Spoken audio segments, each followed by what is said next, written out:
Greetings, greetings, greetings, and welcome to another edition or another panel presented by Island Space Caribbean Museum. Today, we're discussing cannabis culture across the Caribbean and the diaspora, and we have an esteemed panel of guests tonight. First of all, for those of you who tuned in at exactly 7 p.m., I want to thank you. I also want to extend some apologies because some of our panelists are actually running just a little bit behind. But we're going to get the show started. We're going to keep the party going, and we're going to keep the information flowing. So, with no further ado, allow me to introduce our panelists, even though, again, two of them are running just a little bit behind. First, we have Machel Colbert. He is a cannabis activist and lobbyist. He is also a professor at Amsterdam University. Machel, welcome to Cannabis Culture Across the Caribbean and Diaspora. Thanks for having me. Happy to be here. Happy 420. Happy 420. It is my pleasure and honor. And as we wait, I'll still let you share with our guests that we have Dominic McDowell. We call him a Ganjapreneur, meaning that he's an entrepreneur doing many things ganja. So products, a dispensary in Jamaica. He's also an activist and a consultant. He consults in ensuring that folks that would like to get their cannabis licensing in Jamaica are able to do so, or to help them to become prepared to do so. And last but not least, the esteemed researcher, information guru, Dr. Machel Emanuel. He is a professor at the University of the West Indies. He understands the benefits of cannabis. He also understands what's going on across the Caribbean. And so we are very, very excited to have this esteemed panel with us today.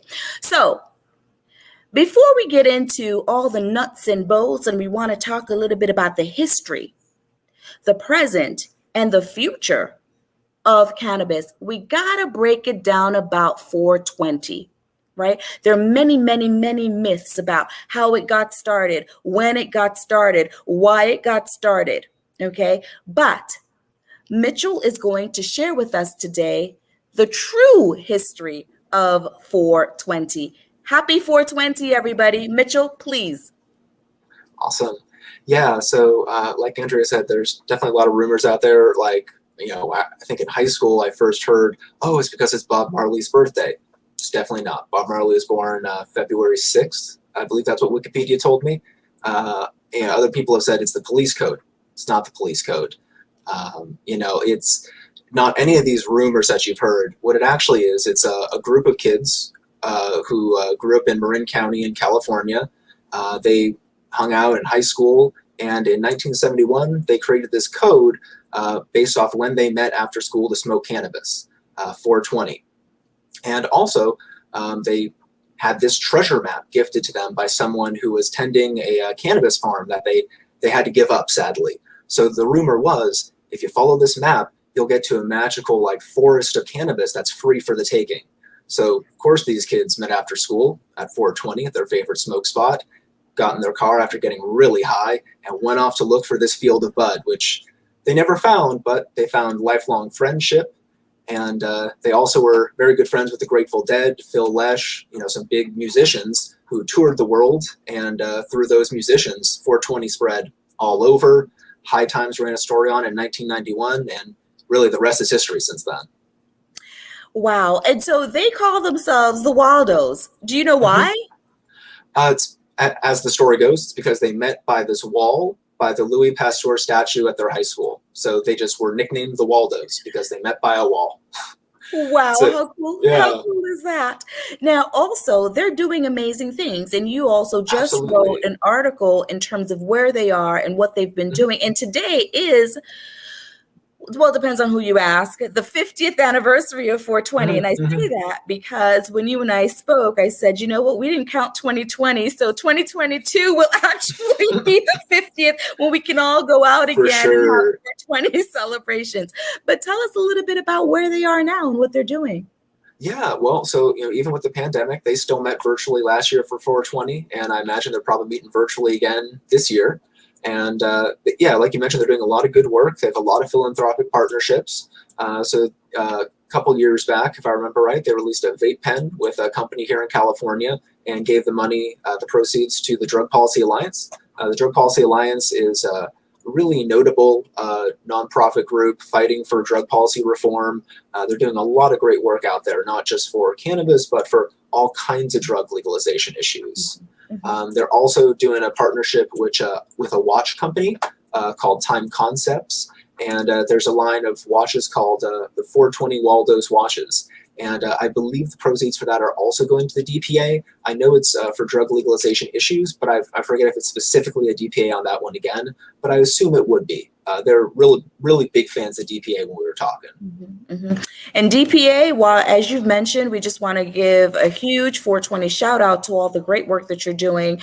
We know that the DPA really was instrumental in the new laws that were passed in New York just recently, 2-3 weeks ago. And so salute for those who have been advocating. So Machel, while we wait for our other guests, tell us a little bit more about the work that you do in terms of policy and advocacy and lobbying. Sure. Over the years, I've advocated for a lot of different issues as a grassroots lobbyist, but I took the plunge into running my own lobbying firm and being, like a professional lobbyist a couple years ago when this company, Firefly Vapor, approached me. They recognized that there was an issue where a lot of vape products couldn't be recycled. Specifically like cartridges. I'm sure you're probably familiar with those cartridge and battery setups that are really popular. So the problem is anything that has cannabis residue is considered cannabis waste. And in California, in Colorado, the two states that we were working in, the rule said cannabis waste has to go to the landfill, even if it's recyclable, or in this case, even if it's e-waste and really should not be put in the landfill at all. So Colorado was really understanding. We got the laws changed, we got the regulations changed, and now it's actually legal to recycle all marijuana consumer waste there. So that's not just vape pens and batteries, but all kinds of packaging waste is now recyclable in Colorado. California, it was a big win. I'm really excited about that, and it's just a matter of other states following their example now. California, we didn't get as much progress, but we did get some changes made, and vape recycling is happening in California, but it's kind of this gray area. Depending on who you're talking to, some people say it's totally legal, everyone should be doing it. Other operators I've spoken to are a little more hesitant. And for me, it's really up to the regulators, the Bureau of Cannabis Control, and the other people who regulate that in California to just come out and give us some clarity and say, yes, recycling is legal, or no, it's not, or hey, it's illegal, but you got to do exactly this for it to be illegal. It's on them to give us that clarity. It shouldn't be on the cannabis operators themselves to figure it out. Excellent. And so, audience, for those of you that are online on Facebook, on YouTube, please be sure to put your questions for Machel. And as our other guests or other panelists arrive, we encourage your questions and comments in the chat. And we oftentimes will recognize and answer them. So Machel, while we're talking, and let me ask you with regards to kind of a macro look and a history of cannabis in the United States. From your perspective, what's gone on? Where have we been, and where are we now? Yeah, so if you look back, the history of cannabis in the U.S., or I'm going to just say the Americas, is a very rich history that actually predates colonialism. So there are some native tribes. I didn't expect to be talking about the history this deep, so I don't remember the name, but there are some tribes in the New York area, as I recall, that are known as the people of the hemp. I wrote on them for Hemp Magazine about 3 or 4 years ago. And they weren't smoking the peace pipe. It wasn't a medicinal or sacramental use of hemp, of cannabis. They were making hemp clothing, all kinds of elaborate hemp creations out of the fibers and other products of the hemp plant.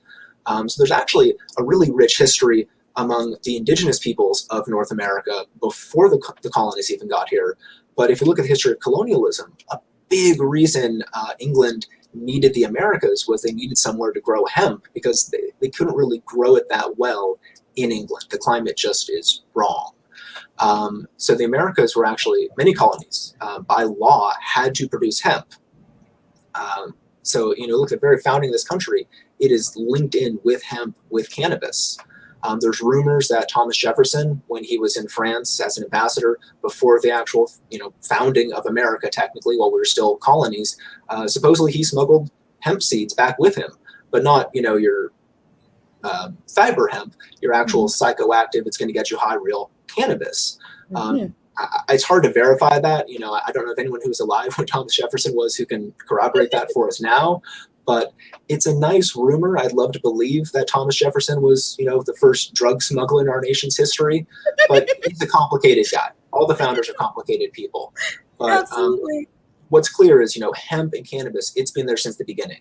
If you look at a lot of the early medicines in this country, the patent medicines before pharmaceuticals, hemp, cannabis was a major ingredient in a lot of those patent drugs. Yes. So it was a major component in medicine until it was made illegal. A big reason it was made illegal was racism, primarily against Mexican immigrants coming into this country, but also against Black people living here, jazz musicians, all members of the underclass. There's rumors and speculation that it has to do with Hearst having huge timber holdings in Mexico as well, and maybe the Mexican Revolution was messing up his land holdings. There's all kinds of rumors about why it might have happened, but what we know for certain is Anslinger and the people who were promoting prohibition were very racist. They were very, very clear about that. So there's always been that kind of racist tinge to legalization in the U.S., or prohibition in the U.S., I should say. Sorry. And sorry, and just one thing, I mean, I don't think many folks really know that at one point it was a cash crop. Absolutely. Right before it was made illegal, I think it was 1914, somewhere around then, Popular Mechanics had a cover story saying the next $1 billion cash crop. There was a lot of promise for hemp, for cannabis at that time in our nation's history, and it was a big threat. In the form of patent medicines. Patent medicines were a threat to big pharma in the early days. A lot of the pharma companies that are around now actually had cannabis-based drugs back then, and they were competing with these patent drug manufacturers who were able to do it cheaper because they weren't a big pharma company. So they crushed the competition with regulations, although in the process, it also kind of crushed their own products in that category. Funny how things change, but they stay the same. Yeah. So I thank you for bringing us up to speed on that. And I want to just welcome Dr. Machel Emanuel, who has joined us in the green room. Dr. Machel, welcome to Island Space. Greetings. Give that platform to be here. It is our honor. Thank you very much. So, Dr. Emanuel, please meet Machel, and I know that Mr. McDowell is on his way as well. So, we were just we talked a little bit about the history of 420 because it started here. And then we were talking about, as Machel clarified, the history of cannabis in the North Americas. So could you tell us a little bit about the history of cannabis across the Caribbean? Okay, sure. Well, from a historical perspective, it is speculated that cannabis was introduced to the Caribbean region when the abolition of slavery took place in 1845, and they introduced the indentured laborers that came from the Asian continent, and they pretty much settled within Trinidad and Jamaica, and this is where we have seen the usage of cannabis become infiltrated within other working class African population. So I am of the view that it's not necessarily the indentured laborers who actually introduced cannabis to the Caribbean, but because of their participation and the culture associated with the cannabis plant for spiritual reasons. This is where it became infiltrated within the working class, as it was documented in 1913, where the literature points that after a day's work within the field, within the sugarcane plantation, the Africans and the Asian people commingled and partaked in the use of cannabis, a Cali herb. So it shows you this is where that there was some sort of integration taking place between the Asian peasants and the African people. So this is where cannabis became popularized within the working class population. And then from there, we saw the advent of Rastafari in the 1930s, 1950s that really took a root. And then not to mention Leonard Percival Howell, which created the first Rastafari, well, the first cannabis enterprise within the Western world. And it was said that cannabis that was grown within the Pinnacle estate was smuggled to Winston Churchill's England. And it's also speculated that the Queen herself used cannabis coming from Jamaica for her period pains. So this is a long history of the Caribbean, really, because of the advent of colonialism and seeing the Commonwealth coming together from Asia to the Caribbean to the African slaves, and really popularizing cannabis and making its usage such an endemic part of Caribbean culture, specifically towards the Rastafari people who have significantly advocated and sacrificed their life for this plant. Wow, what a comprehensive history from both Machel, as we looked at the Americas and then we looked across the Caribbean, and we give thanks, Dr. Emanuel, for that as well. So I want to jump into, just a clarification, and I know you do a lot of the research and work, and both of you actually, because Machel is also a professor at Oaksterdam. So tell us a little bit about, just for clarification, because I don't think ones always understand the difference between hemp and cannabis. So, okay. Dr. Emanuel. Yeah, please. Yeah, sure. So there is a lot of misconception surrounding the classification and the taxonomy of cannabis sativa. It has been speculated that cannabis can be classified as a monotypic species, meaning that you have one single genus, but you have some subspecies, or it could be a polytypic species, meaning that you have more than one species making up the actual genus. So with that, we have the classification that most of us may be accustomed to in terms of indica sativa. So if you look at it, cannabis is the genus, and within the family, Cannabaceae, the botanical classification Cannabaceae, there are two commercial plants which are exploited for economic purposes, which is hops and the cannabis plant. So cannabis being the genus which is said to be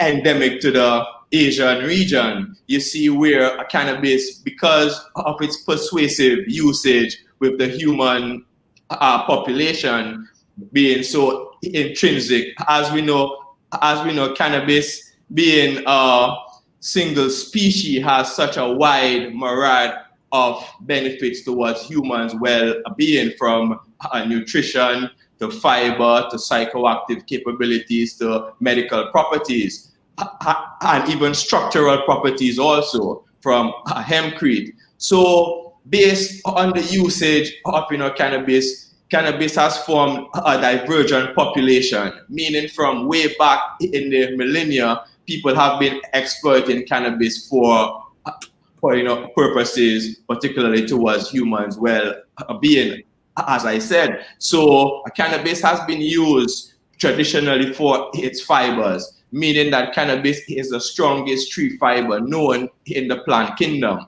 and it's been used for its spiritual properties and psychoactive properties. So in terms of classifying the plant as a polytypic species, we see where it's been grouped through molecular science based on plants that have no psychoactive capabilities that are predominantly used for their fibers, which you see towards the Eastern Europe to Western Asia, where the people who actually settled in that area never had used other plant more for its coverage, fiber properties. So moving towards more the Eastern tropical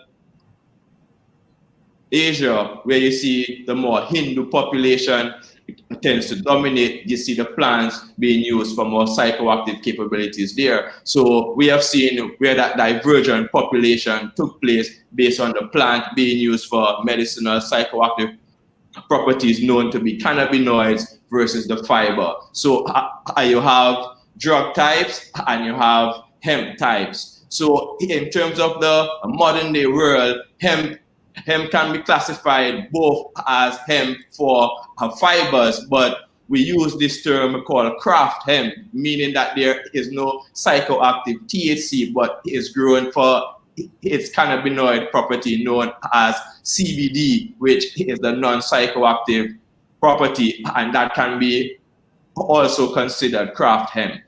Mm-hmm.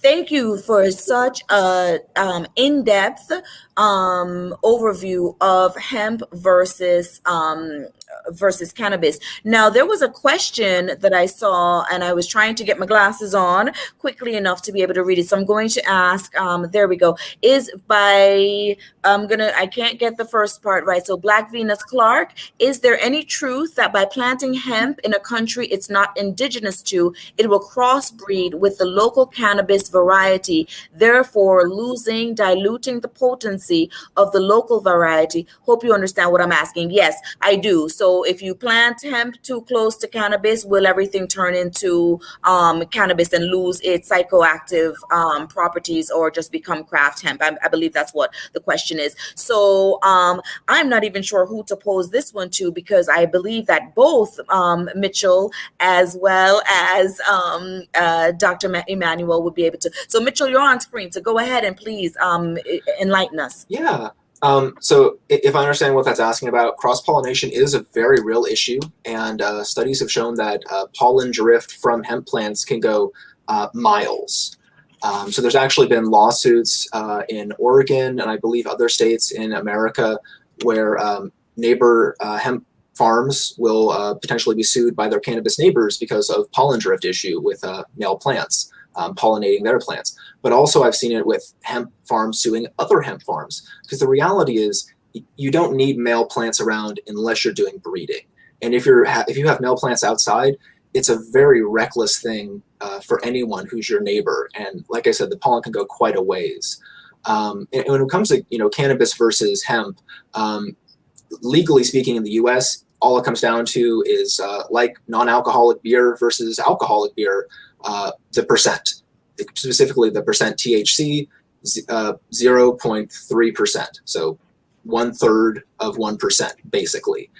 That is kind of the cutoff where something is hemp or cannabis. There's a lot of talk about trying to raise that to 1%. If you look at other places in the world, I believe it ranges between that 0.3, and I think some areas up to 3% can still technically be hemp, but I forget what country that is.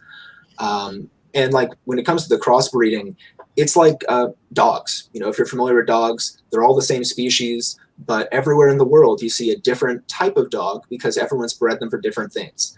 Just like cannabis and hemp, it can all crossbreed just like those dogs. It's all been bred for very different things, and it's been changed quite a bit from what it originally was if you look at the wild varietals.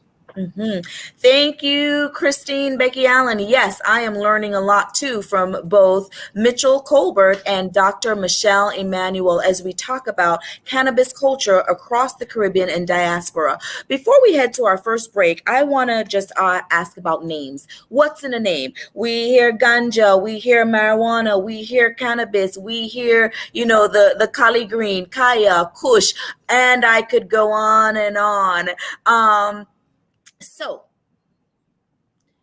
I would like to know from our experts what's in the name and why. I mean, we've chosen to go with cannabis today, but where did all those names come from, particularly ganja, marijuana?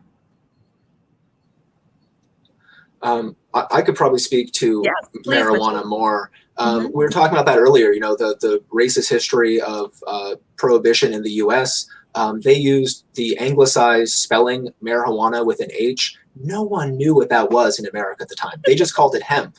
They had doctors, they had politicians who represented hemp growing areas fighting against their own interests. And once people realized they'd been hoodwinked, a lot of people were actually very upset. They didn't know what they were prohibiting at the time because they used this weird spelling no one had ever heard of. So marijuana is really tied in with that kind of racist history in the US. I try to avoid it personally unless I'm talking specifically about that situation.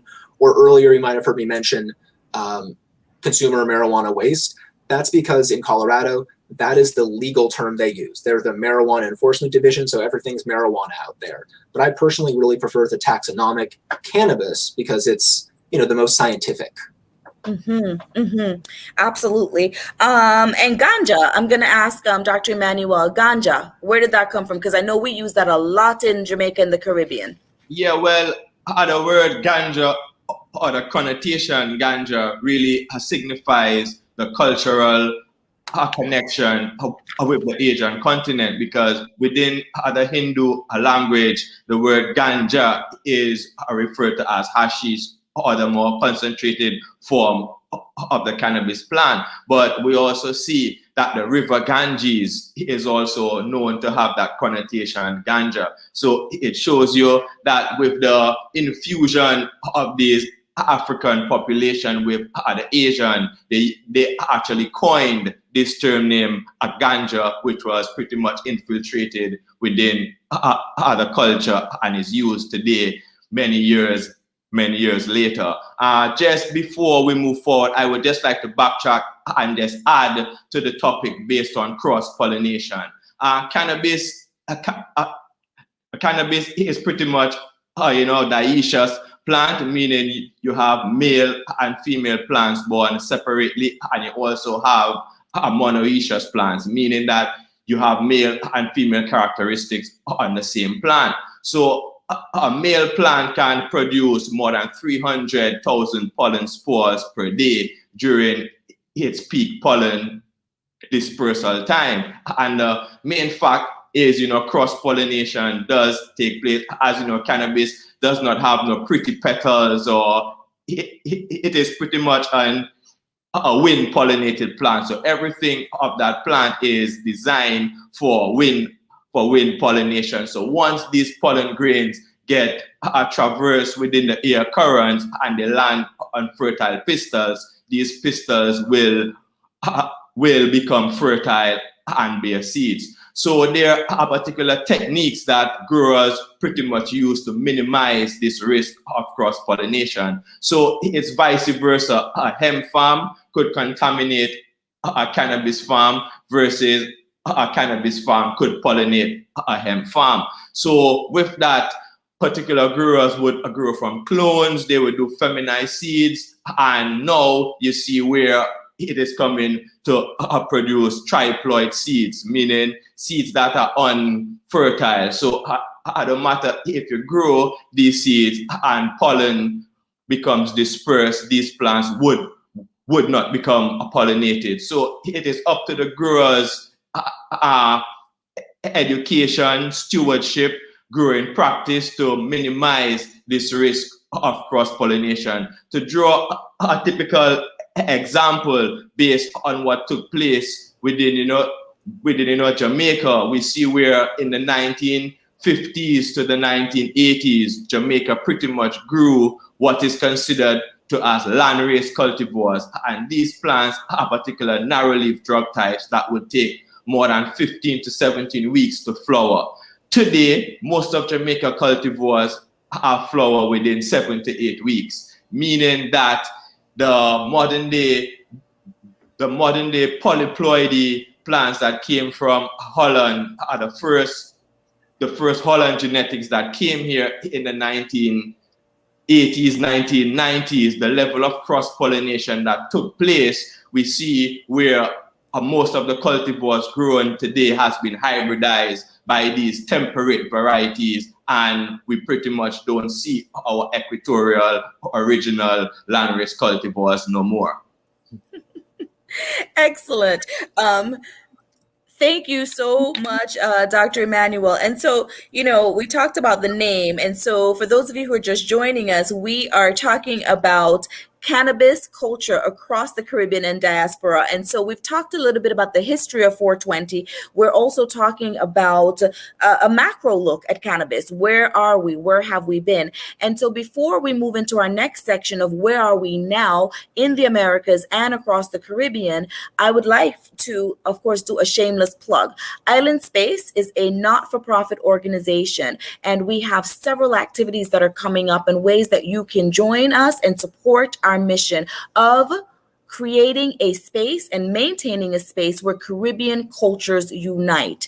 And so I'm inviting you to become a member of Island Space. You get to utilize this beautiful museum and facility as part of your membership, depending on the level. I'm also inviting you to purchase a shirt and support the cause. I'm also inviting you, if you are interested in volunteering, becoming a brand ambassador, helping us to solicit funds, to write grants and things of that nature. We're also looking to expand our board of directors with a diverse group of representation from across the Caribbean. So if you know me, you know there's no shame in my game making the plug, because Island Space is our space, and it is a space where Caribbean cultures unite. Learn a little bit more about our upcoming event. Join us and let's make history together. Magic at the Museum, the Island Space Global Launch and Fundraiser, goes live on Sunday, June 6th at 6 p.m. It's a celebration of Caribbean history, culture, and entertainment with a 2021 twist. Learn more at islandspacefl.org/magic and donate today.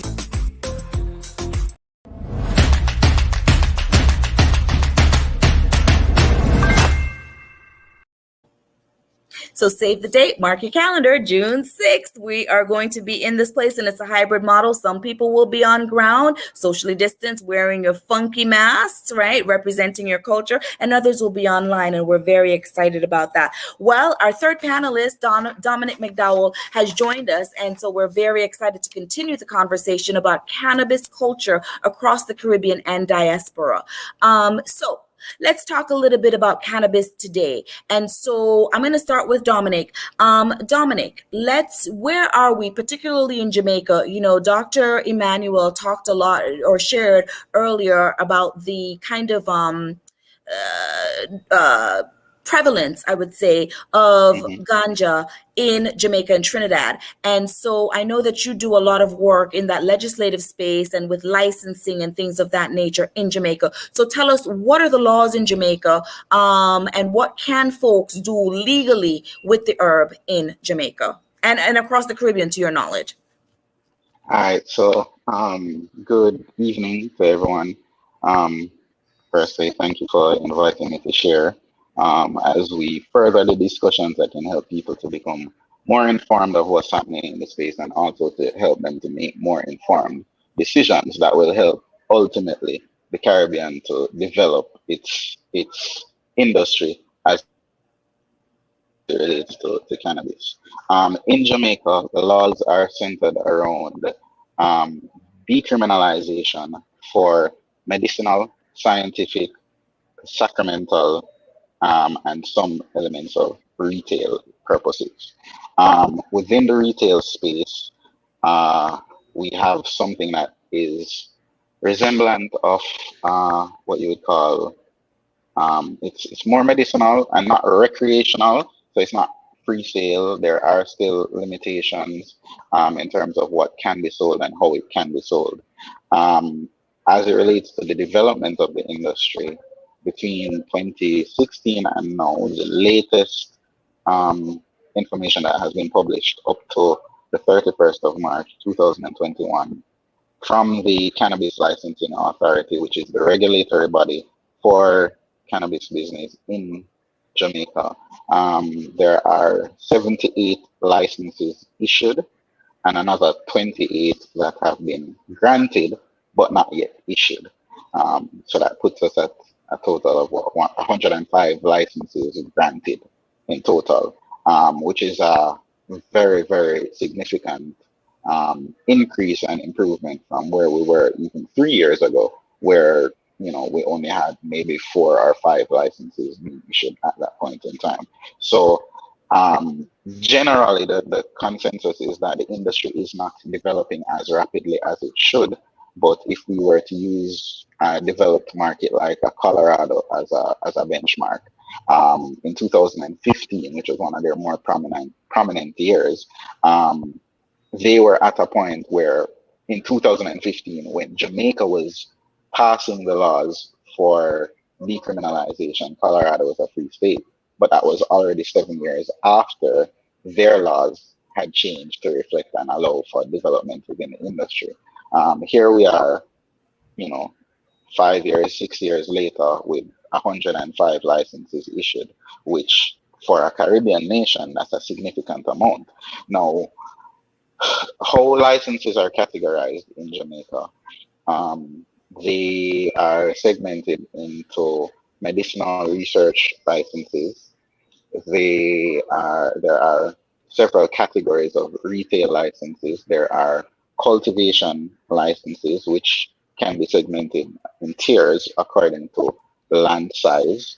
There are processing licenses, which facilitate extraction facilities and stimulate, value-added production. There is the scientific research. There's transportation licensing. And so within those licensing categories, I think the latest information that I saw was we have over 30 retail licenses issued. Now, if you just think about that from a macroeconomic perspective, in Kingston right now, we have roughly about 10 or 11 open dispensaries in Kingston, Jamaica. There are another 5 or 6 in Montego Bay, and there are more scattered across the island. So what we've seen is that although some people who may not be as aware of how developments are taking place because of how the information is published, a lot of people feel as if we're not moving, but the reality is that we are developing. Licenses are being issued.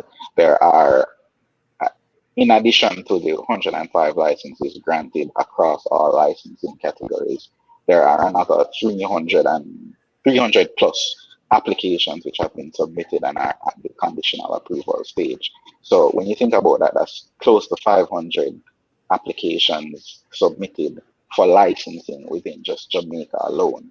Trinidad, who recently passed their laws, I'm not fully aware of where they are in terms of the issuance of licenses.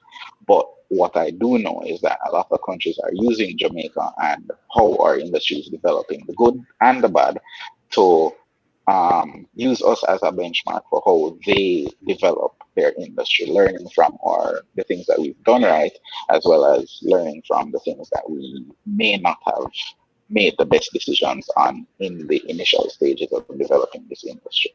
Mm-hmm.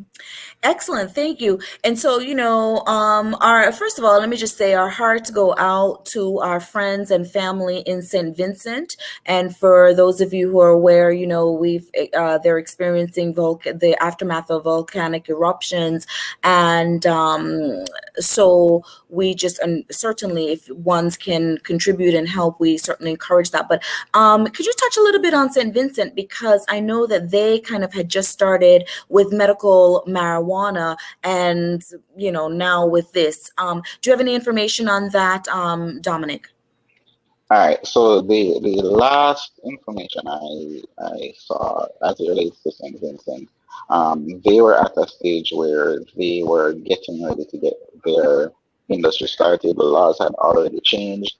I know Miss Anna Henry, who was formerly working with the Cannabis Licensing Authority here in Jamaica, had been doing some work with the government over there in St. Vincent to help them acting as a consultant to help them get their industry off the ground, and was making significant progress in that regard.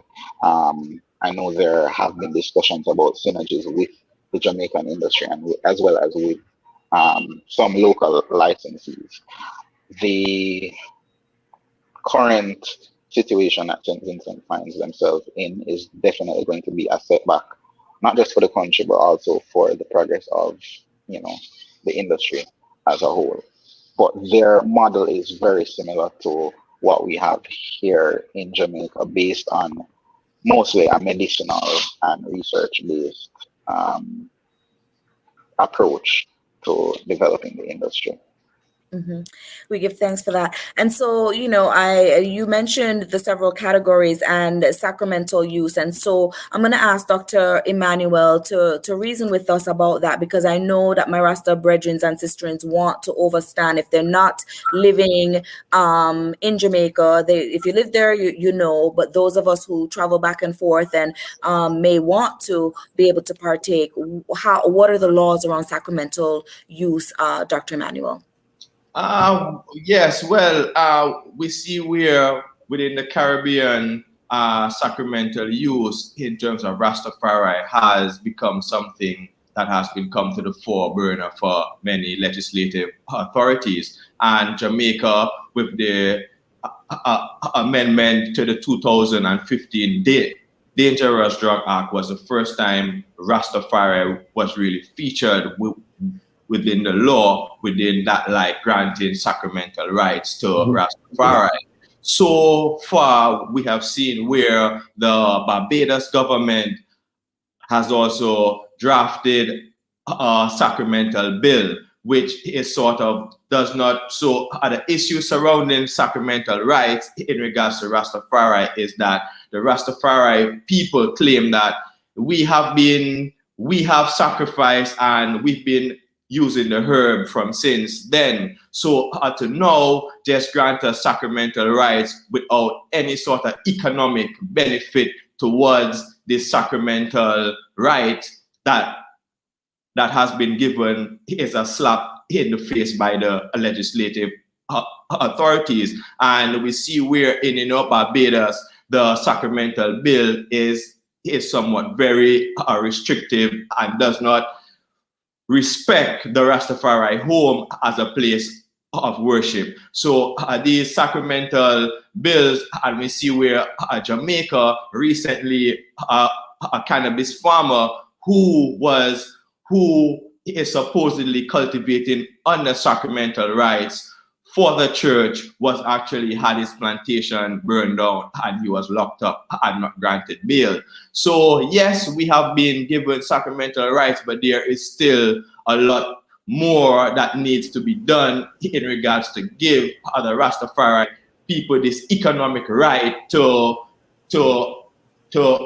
contribute towards the Rastafari community with a sustainable platform that could generate economic development consistently with such a high value plant. So yes, and then in regards to St. Vincent, I also do some work in terms of St. Vincent, and yes, my heart does reach out to all the individuals that are currently facing this traumatic experience with the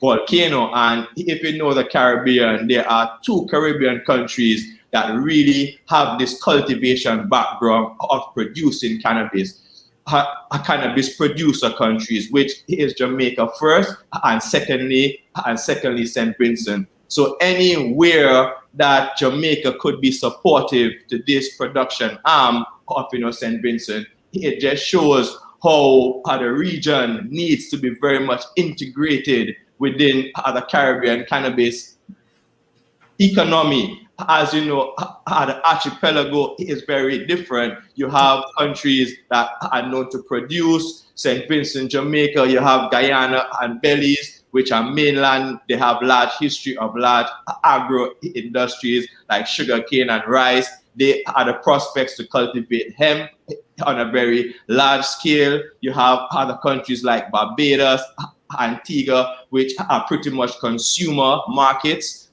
are very dependent on tourism. So developing the interdisciplinary approach to understanding cannabis, we have not really seen where the region has put together a concerted effort to foster interregional trade, rather than each country is trying to set up their own licensing authority to attract foreign investment to their countries. But recently I published a paper looking at Jamaica as a case study of foreign direct investment towards cannabis. And we see where some of the poorest countries within the world is using cannabis legislation as an opportunity to attract foreign investment to their shores. But we all know the dangers that do come with these large corporate foreign investment models, and how the traditional farmers and the traditional people who support that trade and movement and sacrifice their life are currently not being a forceful player within these regulated markets. Mm-hmm. Wow, true word, good word. Because, and so Machel, if you want to jump in here for me in terms of in North America, because we're seeing a lot of the same thing. We're seeing legalization in many places, and the states have their own rights, and some places it's medical, some places it's recreational, some places I don't even know. But we're also certainly seeing, and I think California may have a model for reparations for those who have actually been incarcerated. Could you speak a little bit about what's going on across the board as generally, because it's so diverse, but also the California model, please? For sure. Yeah. So broadly speaking, the current count is 17 states, 2 territories, and Washington, D.C. have adult use cannabis. And that includes Virginia, who passed a law. They passed a law just at the end of March. And New Mexico passed one, I believe, just last week. So it's always new states legalizing it. We're up to, I believe it's 36 states and 4 territories for medical use. But in addition to those, there's also states that have legalized CBD-only programs. So if you actually look at the map available by the National Council of State Legislatures, this is the group that represents every state legislature in the country. They're a very believable group, a good source. According to their map, there's just 3 states, Idaho, Nebraska, and Kansas, that don't have any sort of legalization at all. Other than that, every other state has some type of legalization. Might be CBD only, might be very limited, but there's some kind of legalization going on. So like you said, it's all over the place, depending on what state you're in. And some states have medical programs and adult use programs. Some might have a CBD legalization program and a medical program for whole plant cannabis. So it's really different all over the US. There are efforts to legalize it at the federal level, and there's a lot of hope that with President Biden there instead of President Trump, that maybe there'll be a little more movement, especially since the Democrats have more control over the Senate this time. But it's really hard to say. So I do want to mention a couple things. Dr. Emanuel mentioned the potential danger of letting in outside investment, and that's something I always talk to my students about at Oaksterdam. When people are considering, do I get investors? Do I take my company public, or do I not? It's something you got to spend a lot of time on, because you lose a little bit of control over your company if you let in that outside investment. So that's a real risk, all over. And Dominic mentioned the idea that a lot of Caribbean countries are looking at Jamaica as the model, even for some of the potential faults. We've seen that in America as well. California was the first state to pass any sort of a medical program. Colorado was the first state to pass any sort of adult use legalization program. And even the problems of those states have gotten copied over. Like my work in Colorado around legalization, Colorado was the first state to do an adult use legalization bill, and it said cannabis waste, that goes to landfill. So other states, when they were writing their waste rules, they just more or less copy and pasted what we saw in Colorado into their rules. So you see the same problems all over the place. Every state tweaked things a little bit, but there's definitely that same idea of looking to whoever did it first, using them as a model, and not really thinking through, there could be some problems here we need to address and fix. And I would say that's kind of where the legalization of the U.S. is right now. There's a lot of problems that we need to fix. They're being fixed, but it's a work in progress for sure. Good. Thank you so much for that.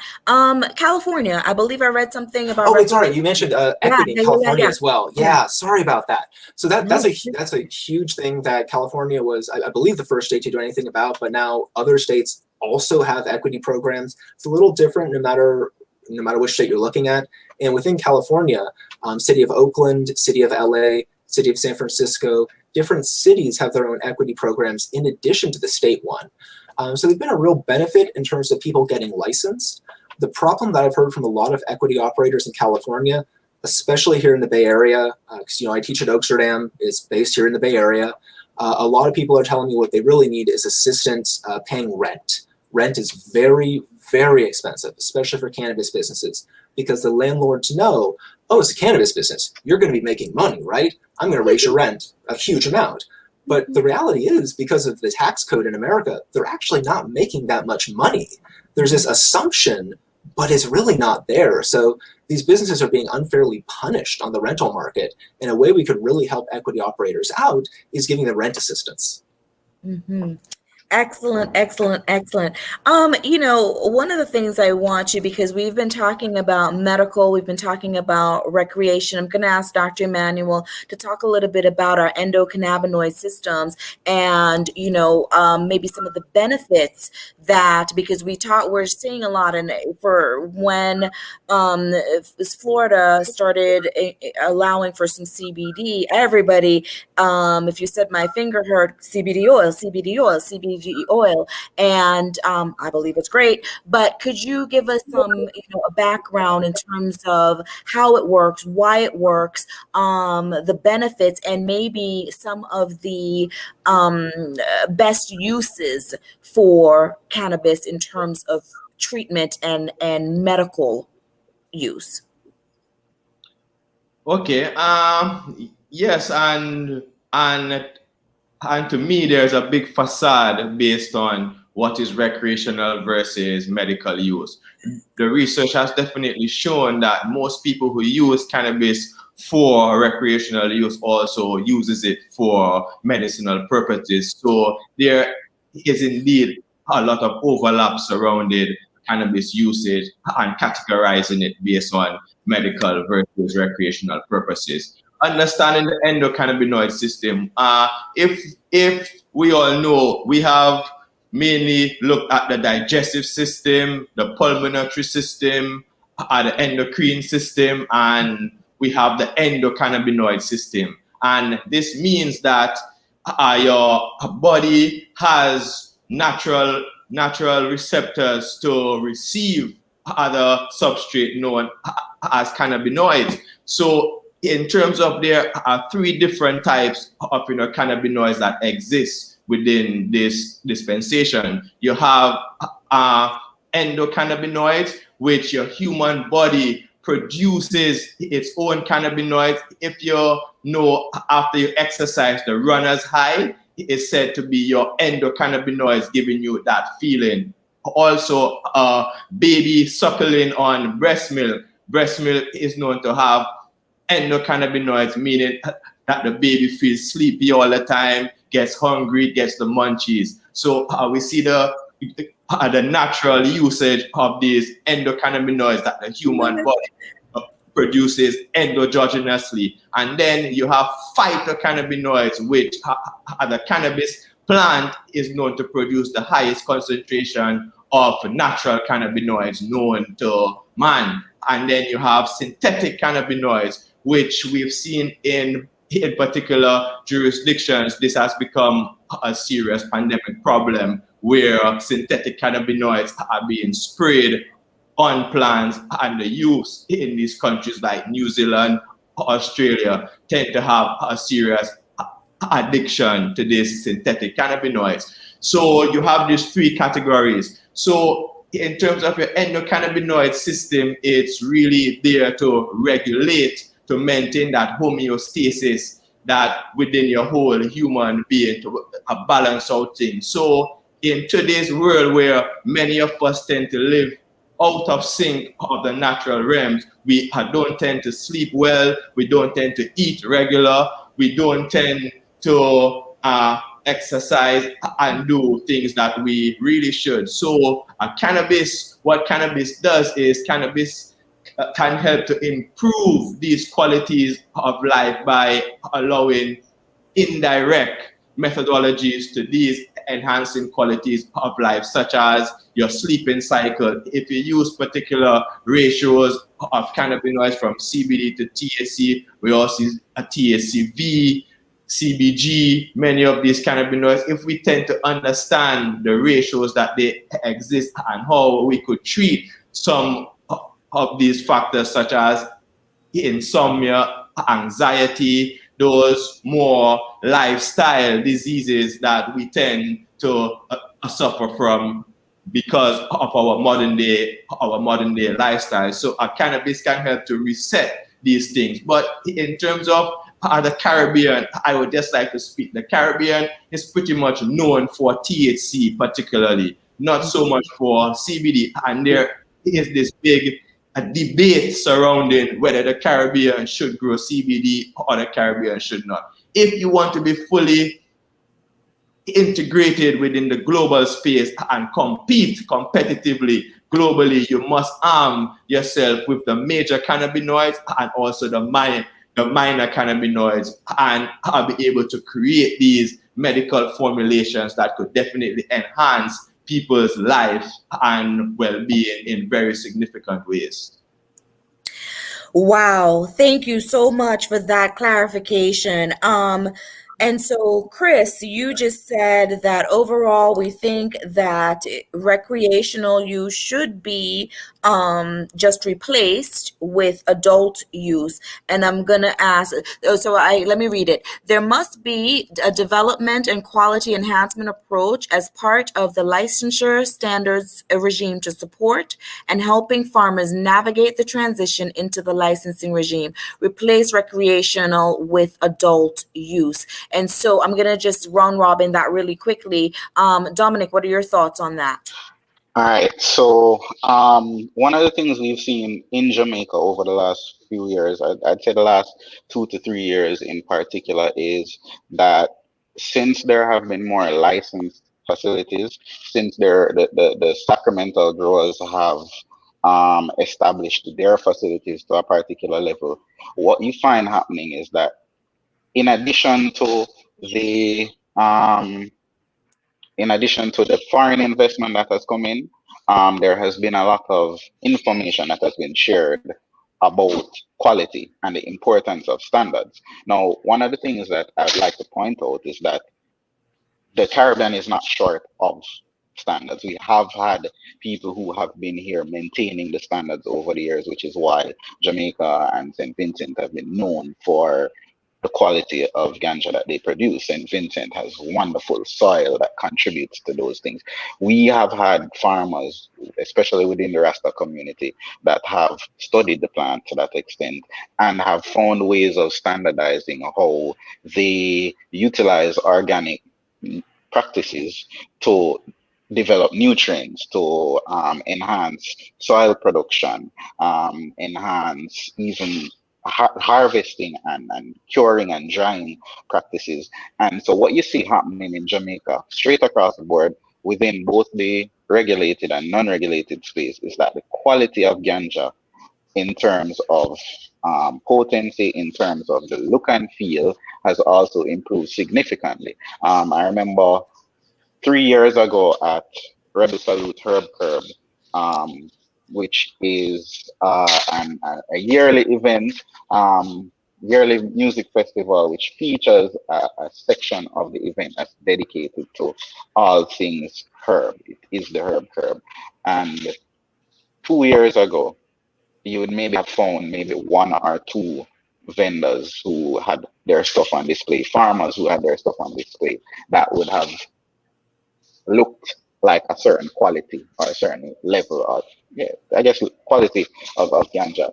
And as of last year, January, which was the last time we were able to have our herbicide, it was more like you maybe only had one or two who didn't look like it was up to par.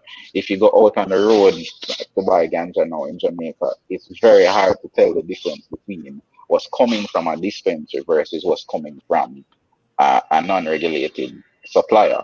So what you find happening is that because of the amount of information that is now being shared, because people are observing other people employing different farming practices, so the non-regulated cultivators, the Sacramental growers are seeing some of the things that are being implemented by the licensed growers. They're looking at ways how they can implement some of those things in a cost-effective way. So people are using more lighting, people are more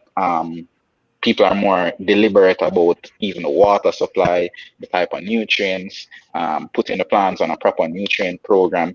And what you find happening is the end result is that because they're putting in better, we're getting better quality.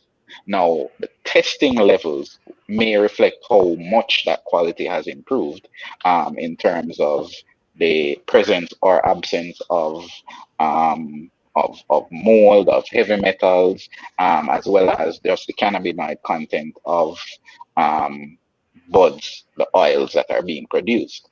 So as it stands right now, there is development, there is quality enhancement, and inherently, people who are active within the industry are aware of the fact that in order for us as a smaller region to be able to compete with the rest of the world, we have to focus on quality.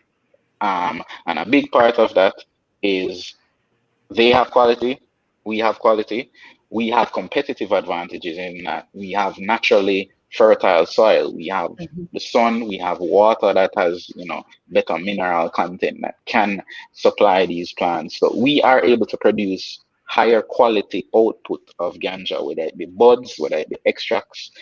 We can produce higher quality at a much more cost-effective rate than the rest of the world. And so I do agree with Chris. That is where our support needs to be, but also our local agricultural systems. So in Jamaica, RADA and the Ministry of Agriculture needs to become more involved and provide some of the type of support and training that is available to pepper and tomato and regular cash crop farmers. Some of that information, some of those tools and resources need to be made available to our local cannabis farmers so that they too can have better resources to be able to focus on the quality, because the reality of it is quality is costly. And a lot of what is happening in Jamaica is as a result of some of the foreign investment that has come in, but also that has its challenges, which Machel highlighted earlier, that, there's the Rastaman them now get the justice what them deserve. They're not being afforded the opportunity to participate commercially, but they're still participating and preparing themselves. And so as we do all of these things, yes, bear in mind quality is important. Yes, helping the farmers to transition. I know the Cannabis Licensing Authority has a program that they are currently trying to implement for the small farmers, which focuses on reduced licensing fees that would allow them essentially to pay a smaller fee, become a part of the regulated system, and then they give them, I think, a year to 2 years to implement some of the infrastructure and the standard operating procedures that are required to get a regular commercial license. And so, there is some learning taking place. Having worked with quite a few companies over the years to establish their retail operations, to establish their cultivation facilities, to acquire licenses for processing facilities, there is a general appreciation of quality. It still needs to be more, but it's conversations like these that will allow people to understand why it is important, and how we can make sure that we are implementing and taking all the necessary things into consideration to make sure that we are developing the industry in the best way possible. Good word, very in depth. And so I want to take it back to the United States with Machel. So talk to us a little bit about what Chris said. Also, if you want to piggyback on what Dominic said, and particularly, he said, let's get rid of recreation and just go to adult use. What are your thoughts? Yeah, absolutely. I am a big advocate of never using recreational. Adult use is really the preferred. I'm really glad that California's regulators, originally were going to be saying recreational use, but then they rebranded themselves, changed the name of the organization, changed the name of the regulatory organization. It went from being, the MMRSA to the they changed everything because they wanted to use the right language, because language matters. And adult use is really preferred. And I would say that's because a recreational kind of cheapens the idea that all use is medical use, which was something that Dr. Emanuel was kind of touching on. In California, Dennis Perrone, the advocate of our first medical legalization, was a big fan of saying all use is medical use. And I agree with that, because there's really no separating the medical benefits of the cannabis. Someone might just want to smoke to get high, but guess what? It's going to be helping them with their anxiety and any pain they might have as well. You can't take those effects out of it. So really, it's always going to be medical, even if they're just doing it for an adult use purpose, for fun. And I would say, if I understood the question as well, generally speaking, more licenses, that's going to be better. In California, we have a much more open licensing system than you have there in Florida. Last I checked, Florida, you only have like 17 licensees for the whole state. Here in California, we have like thousands of licenses, but it's still just a fraction of the market that was there. Everyone was like, oh, it's going to need to be a much bigger number than that, but the regulators they haven't caught up to where the market was. So a lot of people are still in the unregulated economy, and it's really just because licensing is not as open as it needs to be. So absolutely, stop saying recreational, say adult use, open up licensing, help more people, get licensed. And Dominic was really right on as well when he said the information that's being shared with other farmers needs to be shared with the cannabis farmers too. And not just farmers, really all types of businesses. Here in the United States, cannabis companies and even hemp companies in some cases can't get the same federal assistance that other agricultural producers can, that other businesses can. Especially with the pandemic, they could not get the same pandemic assistance that other companies were. And it's a double standard that we need to get away from. We need to start supporting these businesses that, in my mind, if we really want to talk about climate change and dealing with, the environmental destruction that humanity has done, cannabis is going to be a great tool to clean up the environment. And not just in terms of pulling things out of the soil, because it's great at doing that, cleaning the air. Cannabis is a fast-growing plant. It's really hungry. It eats a lot of CO2 when it's growing. So by growing cannabis, we can actually pull a lot of CO2 out of the air. So I really think it's going to be a big benefit for the whole world if we're growing more cannabis, if we let more people into that industry, and if we start incorporating hemp into other parts of our lives. Why not use hemp plastics instead of other plastic products? I want to know why hempcrete is just not absolutely the way to go in terms of building and constructing. Oh, and that actually reminds me, there's just a big grant. The USDA issued, I think it's like $100,000 for hempcrete development. So it's happening, but I mean, it's not where it needs to be. Hempcrete's amazing. Yes, absolutely. And thank you for that. And so before we go to our next break, Dr. Emanuel, do you want to wrap it up, seal us up with regards to verbiage, farming, usage, and where we are kind of just today, maybe around the Caribbean and Jamaica? Just seal up this section for us, Dr. Emanuel. Sure. And within the Caribbean, we are not new to agricultural value chains. We have participated in agricultural value chains for centuries, meaning from sugar cane to cocoa chocolate to ornamental flowers to more recent times we see in bananas and what happened with the WTO ruling where Jamaica and the rest of the Caribbean, the British West Indies, we lost preferential treatment to European markets, and that pretty much decimated the agricultural sector. From my perspective, working within the horticultural field and growing up pretty much within agricultural realms within the region, I don't see where the regional government seem to be serious and taking agriculture very seriously, because we see agriculture is still one of the main contributors to a GDP, and it does employ more than sometimes 50% of the workforce, but the contribution to GDP is still very minor, and we see where we have such a huge trade deficit where we import way more, significantly more food than how we even produce.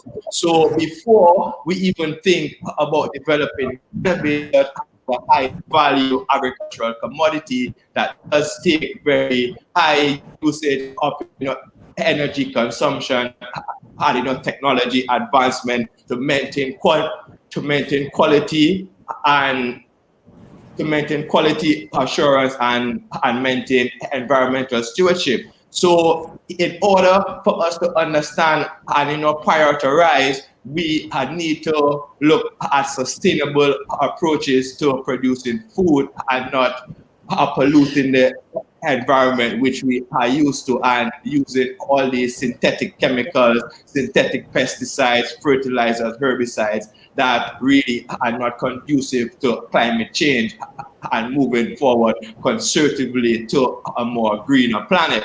So I see the shift towards cannabis. Yes, it's all good. People want to get, but we need to be pragmatic, and we need not to be reactive to these global trends, and we need to put our foot down and understand sustainability towards agricultural practices and how do we mitigate the factors of climate change moving forward. Great way to seal us up as we have been talking about cannabis culture across the Caribbean and the diaspora. And we've kind of just talked about where we are today in the Caribbean as well as in North America. And we see many parallels. We see many synchronicities. We also see, some very similar dichotomies and disparities across the regions. And so it's very interesting. I'm Andrea McDowell, JohnBaptiste, and you are right here on Island Space, Caribbean Museum, a place where Caribbean cultures unite. And I just want you to remember and save the date for our upcoming event. And so join us and let's make history together. Magic at the Museum, the Island Space Global Launch and Fundraiser, goes live on Sunday, June 6th at 6 p.m. It's a celebration of Caribbean history, culture, and entertainment with a 2021 twist. Learn more at islandspacefl.org/magic and donate today.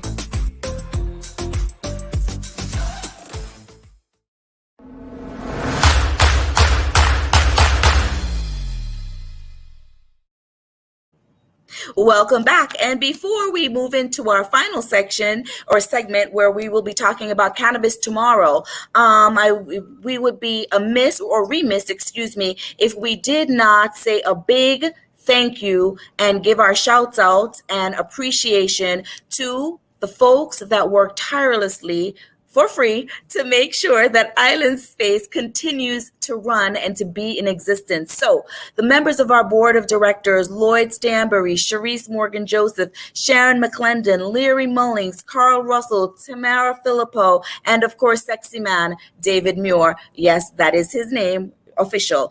And our director of operations, Marjorie Stanbury. And I want to say a big shout out, and you all know that if you've engaged in these panels before, we always big her up because she does such a fantastic job with production, making us look good, making us sound good, going with the punches, pulling up the questions. So Khalib Thompson, big up yourself as she sits across the museum, making sure that we stay on task, we stay on track, and we keep looking good. I am also very honored to be a part of this board of directors, and it's a good good time. Remember, it's a great place for you to meet up. So if you would like to utilize the space in the future, and even now we have space for socially distanced events, both indoors and outdoors, please contact us. All you have to do is go to www.islandsspacefl.org. And it was islandspace.fl.org. Wanted to make sure I got the suffix right. Also, we have to say a big thank you to the Westfield Broward Mall. This is our home. They have allowed us to be here for a period of time, and we're very thankful. The Community Foundation of Broward, who provides us with some assistance. Grace Foods, thank you for your display as well as your financial support. Florida Power and Light, you help us to keep the lights on for real, as well as the Haitian American Consul General's Office. We thank you for your support. So as we move forward, we want to talk a little bit about a vision for cannabis across the Caribbean. How do we, and the Americas, because we know whatever is happening here on this continent will have impact and effect. So how do we get there? How do we develop sustainability? What do we need in terms of advocacy, lobbying, leadership, messaging, resources? And I know we've talked a little bit about those and touched on them, but I'm going to ask, let's go ahead and get started in terms of, let's start here in North America. Machel, where do you see cannabis in the next maybe 5 years?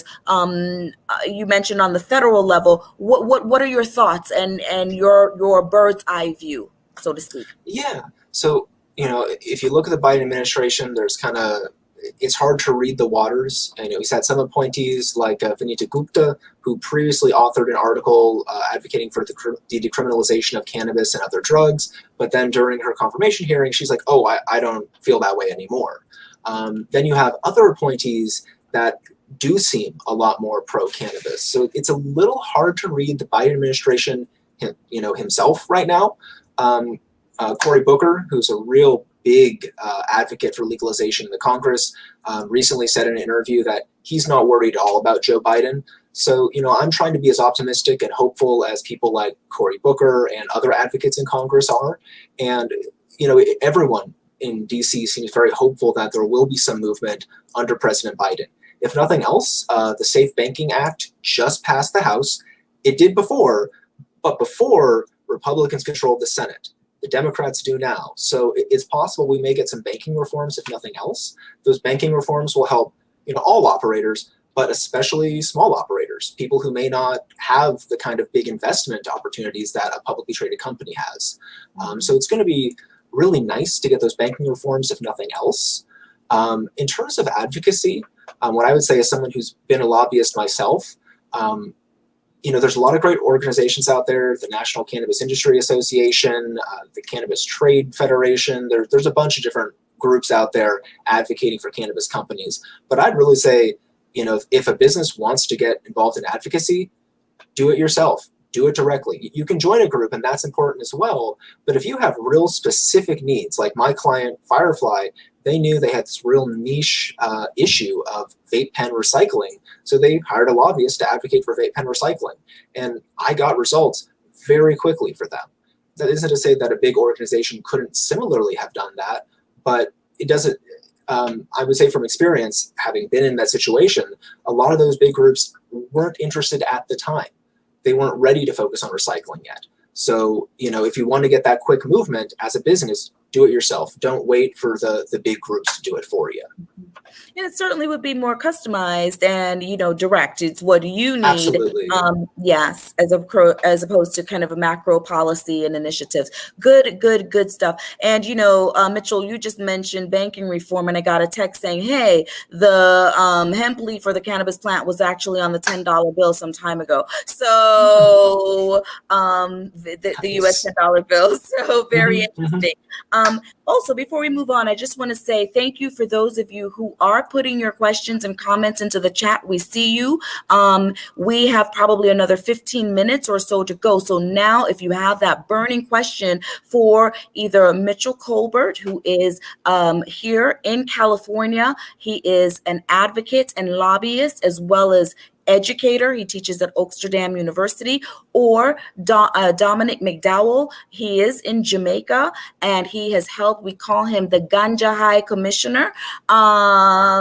All puns intended. And so that if you do have those questions with regards to licensure and things of that nature, please put that in the chat. And we also have the esteemed Dr. Machel Emanuel, researcher, horticulturist, advocate, spiritualist, Sacramental.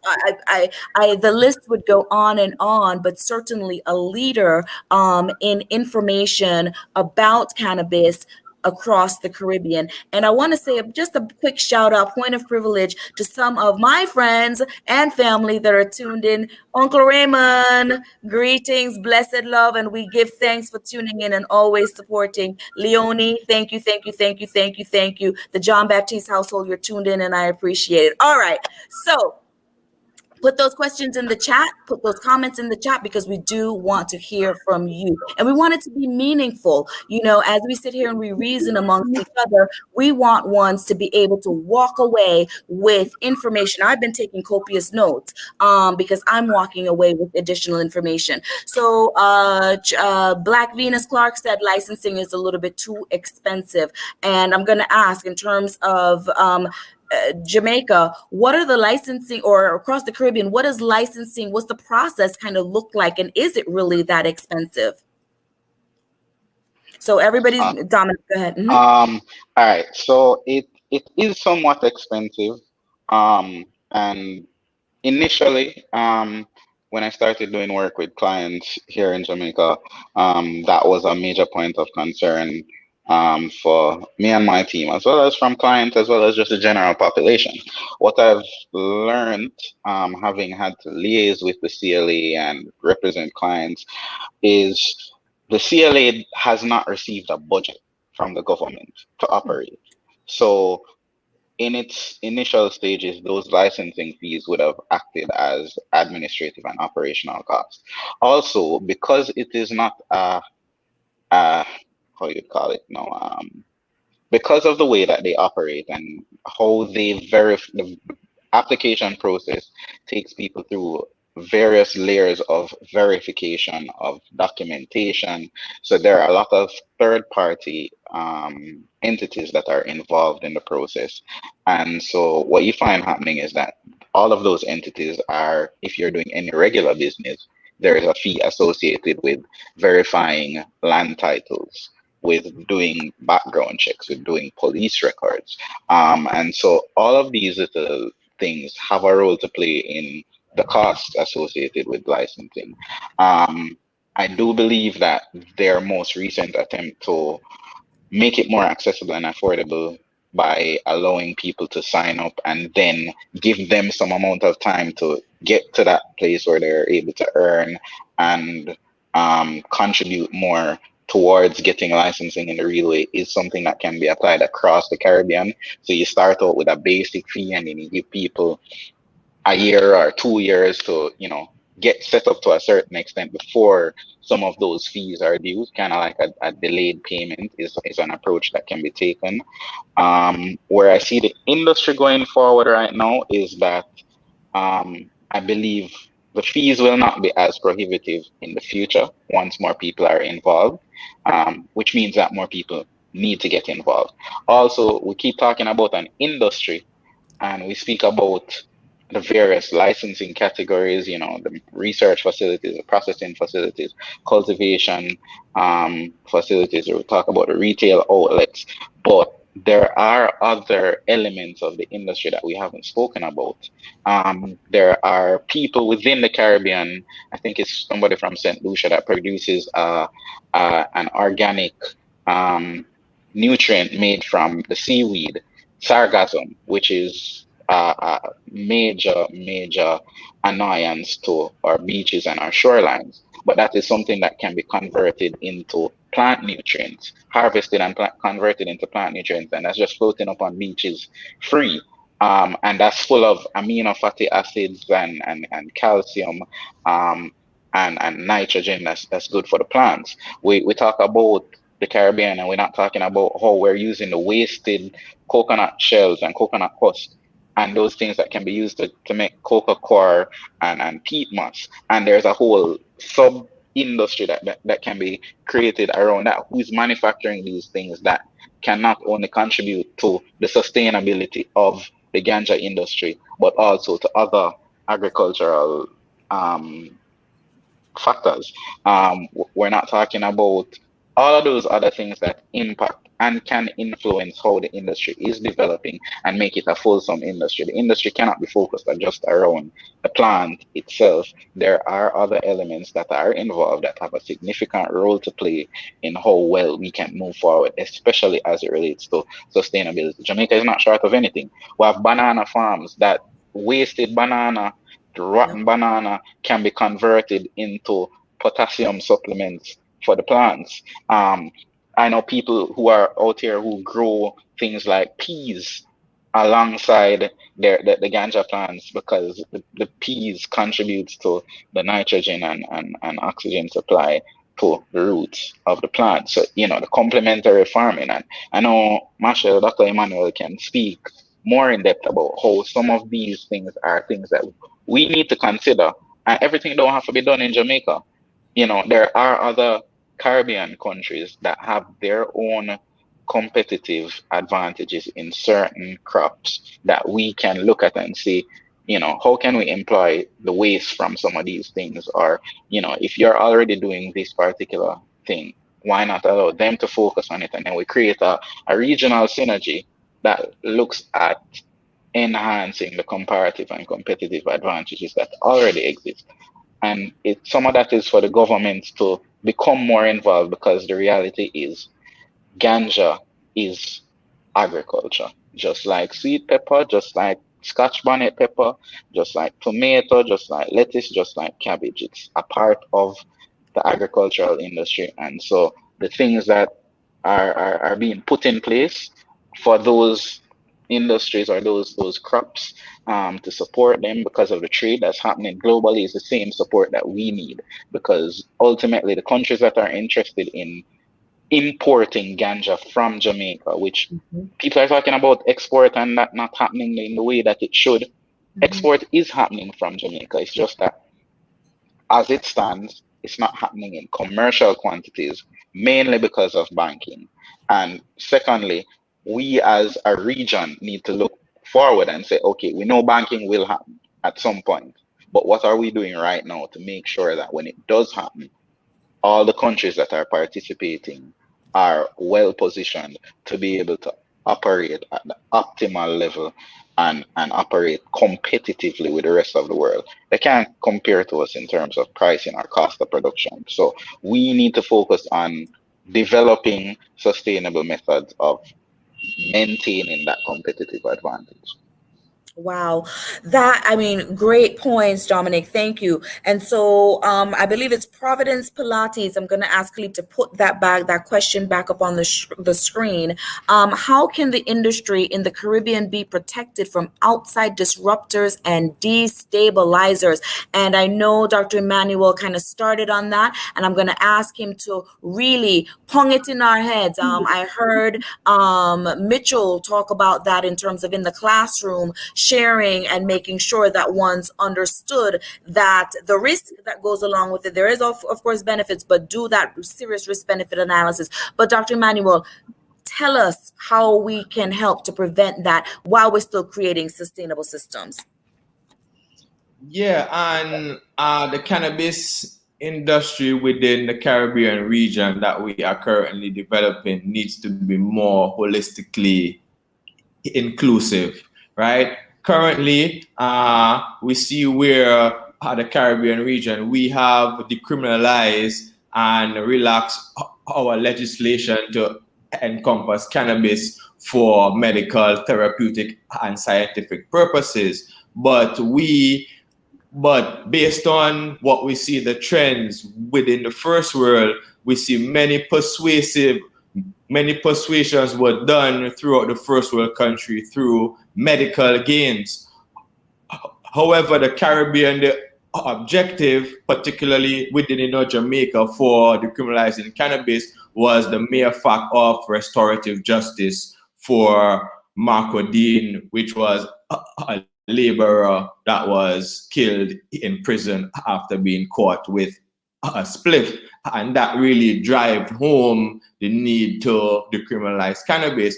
So here we have decriminalized cannabis for other reasons of restorative justice and to spur on economic development. But we see where we are left with a medical industry. And if we understand the socio-economic and cultural norms that we have within the Caribbean region, we see where that in terms of the medical fraternity, most people who use cannabis for particular reasons may never get the opportunity to purchase herb within a dispensary model. So and at the price point, so we see where the industry is not being inclusive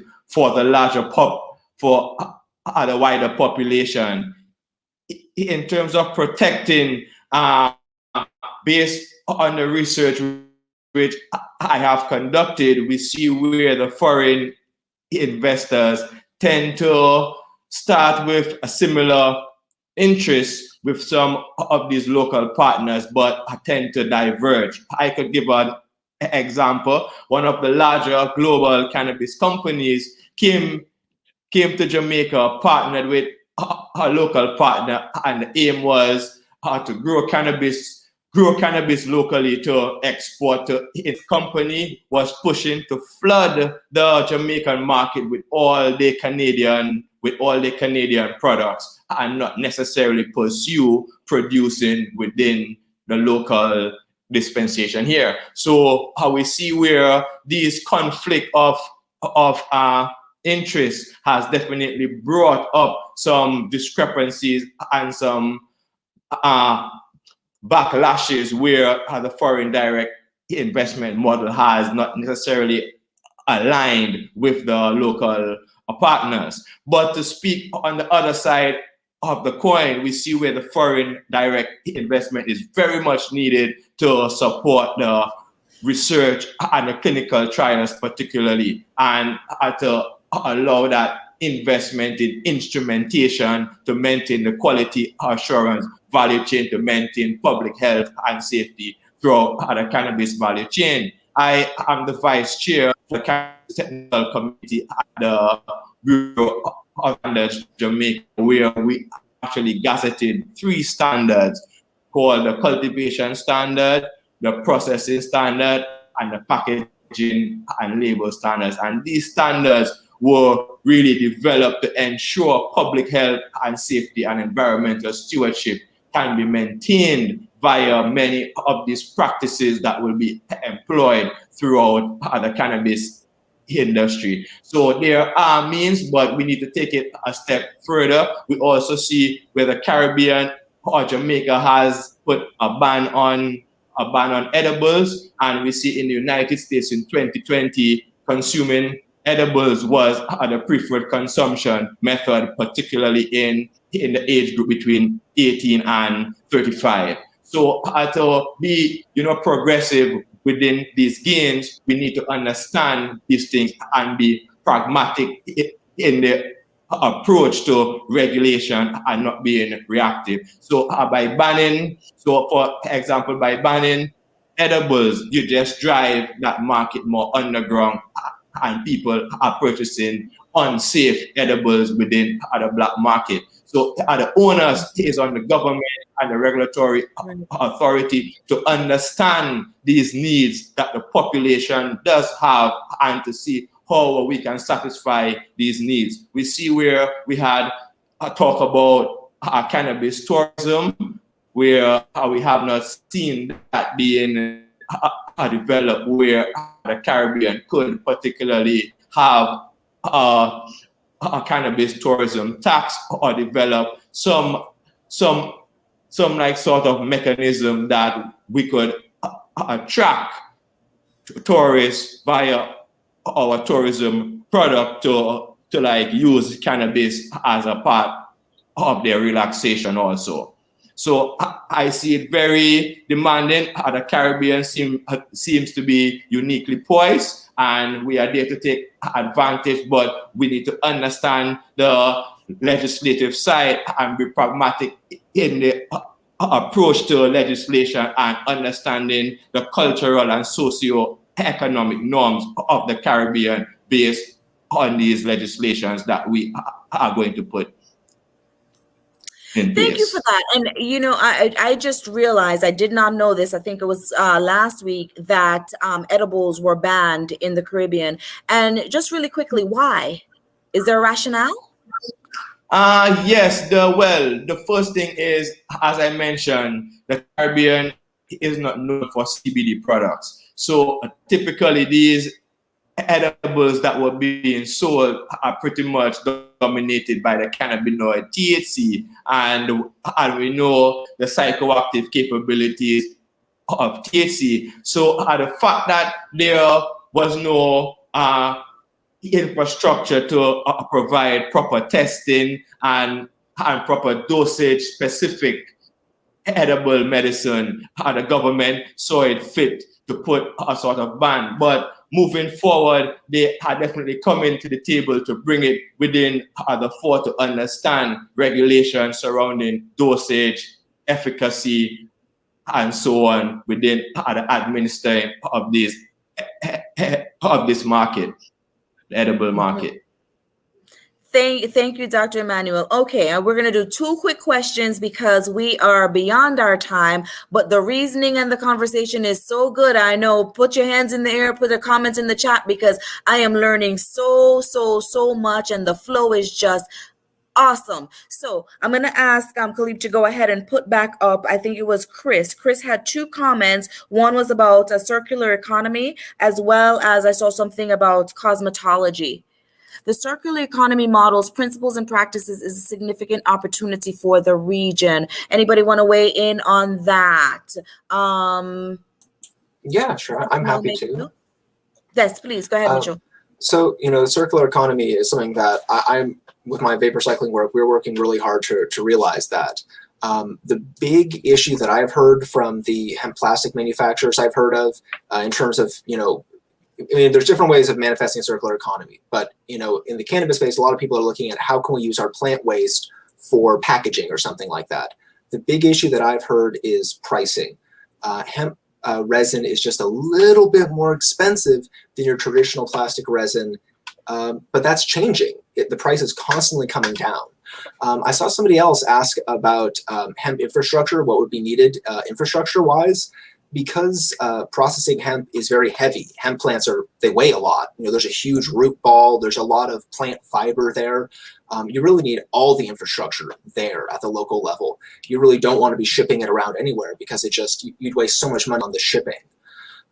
So it makes a lot of sense to develop it locally, to develop it regionally, and to look at, I believe Dr. Emanuel mentioned earlier, someone was using seaweed as a waste product to make plant amendments. That's what you want to do. You want to look at those things that are currently being called waste and say, okay, well, how can I make this waste into a resource that we can use for new products? And that's how the whole circular economy starts. So there's a lot of opportunities all over the world to do this. And people are starting to, but what would help a lot is government participation, government incentives for people to go into that kind of a circular model, because it is more costly for businesses. So any assistance the government can give, that would definitely help that circular model come to life. Excellent. Thank you. Dominic and then Dr. Emanuel, any thoughts on the circular economy as it relates to, I'm going to ask Dominic to focus on Jamaica and Dr. Emanuel to maybe look at the greater region of the Caribbean. From an opportunity perspective, when you speak about a circular economy, you look at how to involve pretty much everything surrounding the plants, raw materials, components, products, knowledge, processes. We have that opportunity here within the Caribbean to develop that in a way that can really see the Caribbean region elevate to the next level. And a lot of that is about just you looking at what's being done, what would be required from a plant perspective, from a quality perspective, what are some of the things that can be used, and how best to use some of those things. But as Machel said, some of that will need government intervention for it to happen in its most effective or the most effective way possible, as well as just for the participants within the industry to have that willingness to work with each other and look at, everything doesn't have to be done in Jamaica. Jamaica might not be the best place in terms of landmass and weather or climatic conditions to grow hemp. It may not be the most sustainable or the best approach from a competitive or an economical opportunity perspective. We should probably be focused on, which is my personal belief, and a lot of other people within the industry feel like Jamaica is more suited to cultivate ganja because of the fact that we are more known for our THC content, as well as, generally speaking, we don't talk about other things like flavonoids and terpenes, which help to provide that entourage effect. So while we're developing this economy from a circular perspective, it's looking at what are the things that would be needed, what would enhance the production, what would make it more cost effective or more cost efficient, what would allow the region in general to enhance its competitive advantages so that we can compete with the other areas in the world. Guyana, who grows things like rice, is probably more suited to grow hemp because of the nature of the plant there.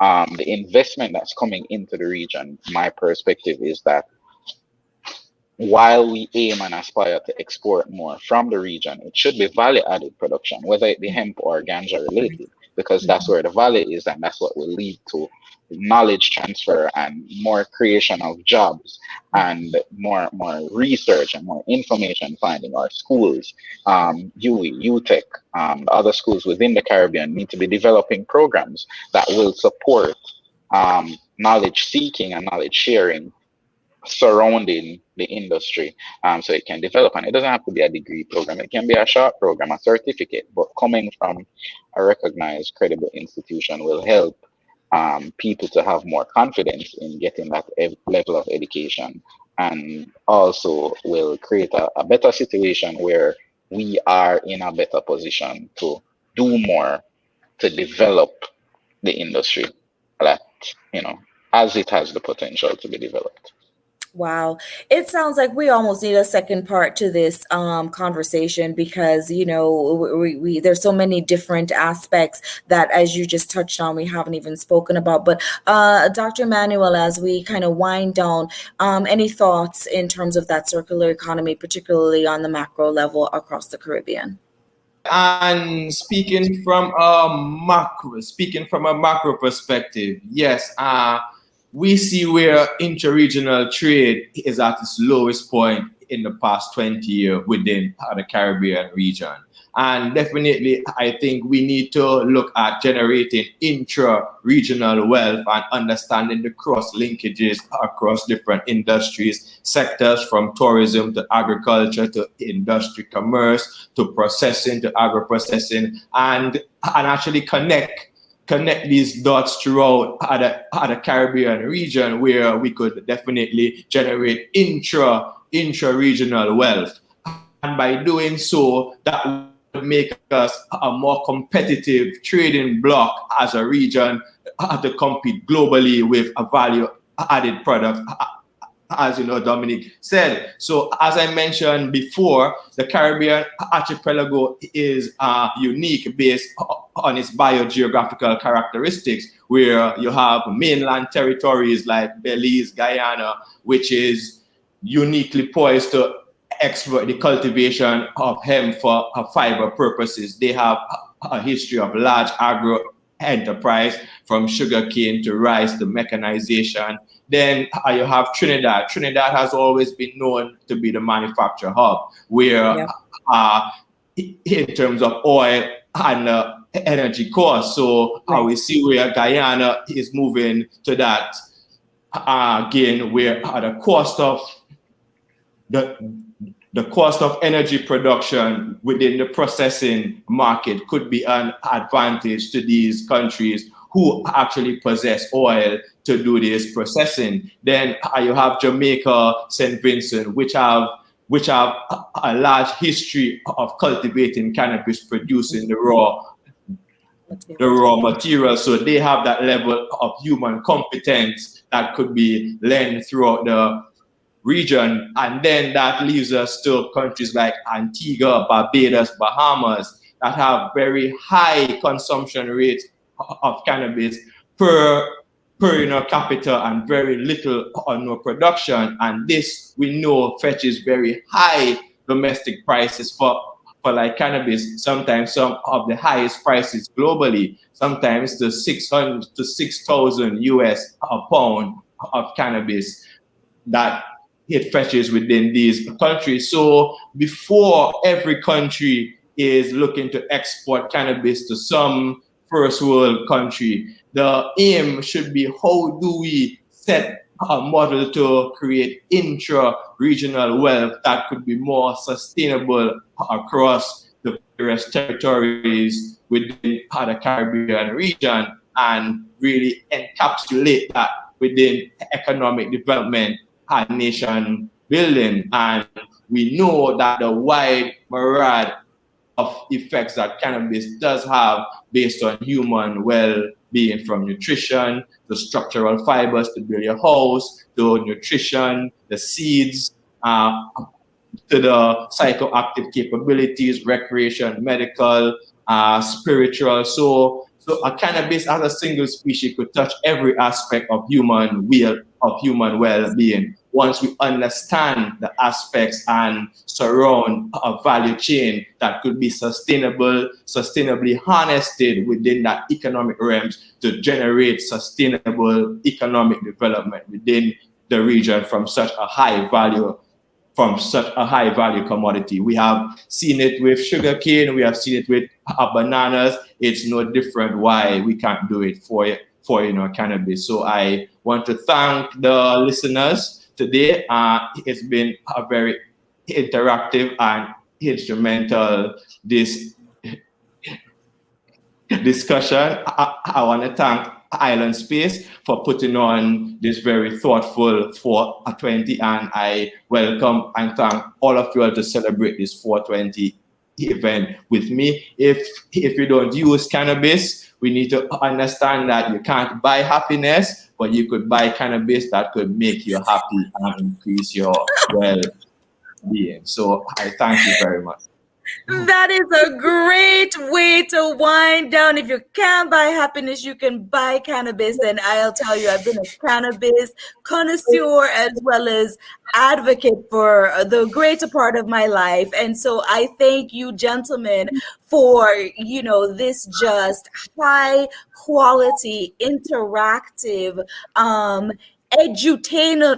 edutational, because it was both educational as well as entertaining, learning more and really helping to destigmatize, and look at cannabis for truly what it is, a thing of value, a part of agriculture. And so as we close up right now, I'm going to ask each of you, and on my screen, I have Dr. Emanuel, and then I'm going to go to Machel, and then I'm going to go to Dominic, to just tell us the one thing that if nobody in 30 seconds or 1 minute or less, if the one thing that if anyone has tuned in later or whatever, you want them to walk away from this discussion from your point of view. Dr. Emanuel.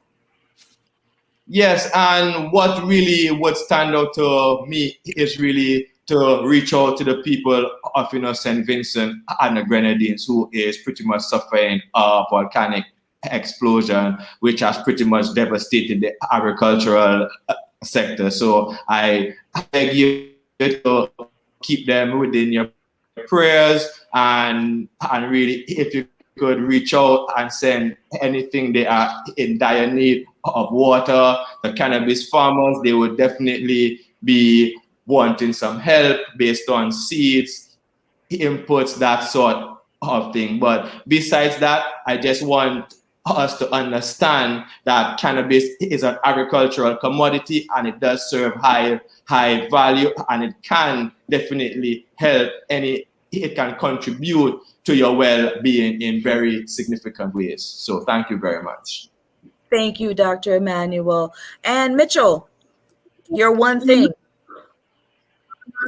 What? Wait, Machel is still muted. Sorry about that. I'm just going to echo everything Dr. Emanuel just said. Absolutely. My heart goes out to the people of St. Vincent. It's a horrible tragedy that they're going through on top of the pandemic. And any support anyone can give to the cannabis farmers or anyone else down there, absolutely. And in terms of this discussion, trying to pick one thing out of this discussion is almost impossible because there have been so many amazing topics we've talked about. But I think if I had to pick just one, cannabis has the potential to not just clean up the environment, but really improve our bodies and our well-being. So it's about the well-being of the planet, the well-being of our bodies. This plant really has a revolutionary power to change everything, including the way people think about the world. And I think that's really the power of this plant. Its power to change us and the planet. Awesome. Thank you so much, Machel. And last but not least, I'll just share with you guys, he's actually my favorite panelist. No offense to Machel and no offense to Dr. Emanuel. And he thought he was going to slip by. But my father has 4 children. And today you have before you the best and the brightest. Don't worry about who's best and who's brightest. But yes, I am Andrea McDowell, JohnBaptiste, and this is my brother, Dominic. So Doms, please go ahead and tell us your one thing. And thank you for helping to coordinate and arrange all of this. All right, thank you. I think the one takeaway from all of this for everybody is that ganja is powerful, it's wonderful, and it is something that we should all have a greater sense of appreciation for. So, a lot of the things that you've heard in the past that have led to holding back the industry and holding back the plant from its potential. Don't believe all of that. Go out there and find it out for yourself. Try it for yourself in a safe space. Follow any necessary precautions that are given to you. Learn as much as you can about it. I have family who has benefited from it. I have an uncle who was diagnosed with cancer, less than 2 years ago, and as a result of the ganja right now, his reading has gone down from 55 point something to 0 point something in the space of a year plus because of consistent cannabis use. There's so many good stories. There's so much potential. Go out there and learn. And then as it relates to St. Vincent, anything that you guys can do to help and support, they will need it, especially as we're talking about ganja. Jamaica and St. Vincent have been the 2 standout countries within the region that has, kept it alive. And so it's important that we share our support, keep them in our prayers, in our thoughts, and if there is an opportunity to help them, try to do whatever we can to help them bounce back, because they will play an integral role in this region being able to get to the level that it can get to as it relates to cannabis opportunities.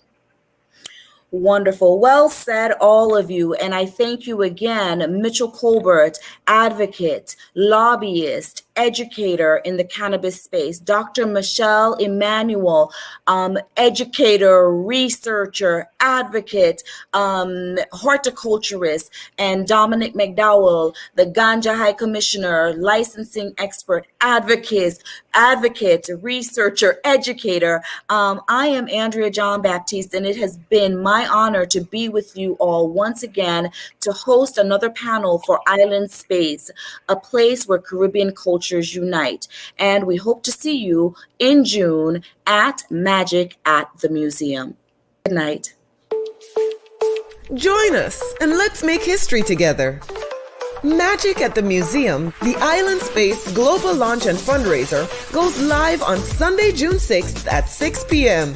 It's a celebration of Caribbean history, culture, and entertainment with a 2021 twist. Learn more at islandspacefl.org/magic and donate today.